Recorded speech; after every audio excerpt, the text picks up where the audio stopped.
Hello, my beautiful people. Welcome back to my channel. For those that are new, my name is Nelly. God gave me a word. I don't know whose word is this for. It may not be for everyone. This is for someone that has been asking God for the fruit of the womb. Maybe you've been trying to conceive and you're in the point where you're beginning to lose hope. You've asked God, you've prayed, you've fasted, you've done everything, and you're beginning to lose hope.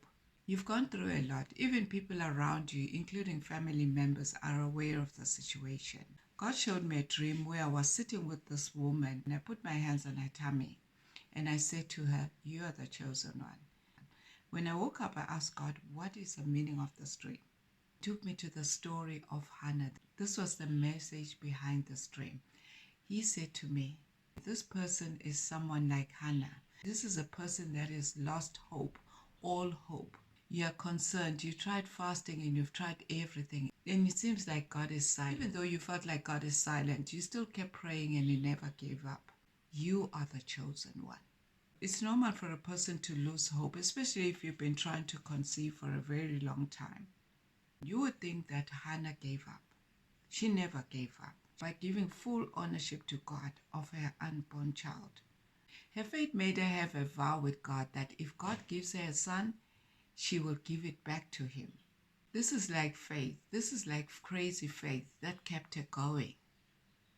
Now, what kind of faith is that? This is like crazy faith. How many of you would have that crazy faith? How many of you would have that crazy faith? Some of you, when God answers you, you forget what you've promised God. You just carry on with your lives. In Hannah's case, she kept her promise. She kept her promise that she gave God. Children are a blessing from God. And God gives us those children for so many reasons. To raise them, to nurture them, and one day you'll have to let them go. You let them go so that they'll be able to repeat the very same cycle to our own children as well. God will reward you with grandchildren once again. When you make a vow with God, you need to fulfill that vow. Having to bargain with God is one thing that happens all the time. Is one of the things that we end up doing. Don't make a vow with God if you're not going to be able to fulfill that vow. You may bargain with God, but He makes a final decision.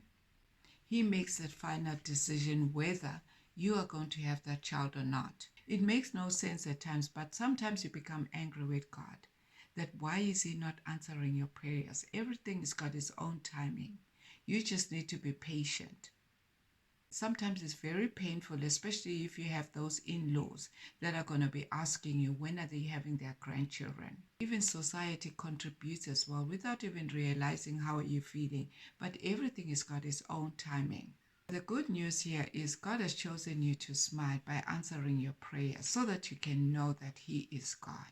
When this happens, you need to give all the glory to Him because He hasn't forgotten you. You may think He's taking long and He's forgotten you. He's never forgotten you. He's aware of your situation, but everything has got its own time. So He has chosen you. There are many people in the Bible who had the same problem before they could have their own family and children, but God did not forget them. Just like Hannah and Abraham and Sarah, as well as Isaac and Rebekah, Jacob and Rachel as well. So there are people in the Bible that had the same issue. Even though these couples waited for a long time, they still had their own babies. When you look at Romans 8 verse 28, it says that all things that happens for our own good if you love God. That means all things happens in its own time. Nothing is impossible when it comes to God. If this message relates to you, let us know when God answers your prayers, and congratulations because you are the chosen one. Thank you for watching and see you in the next video. God bless you.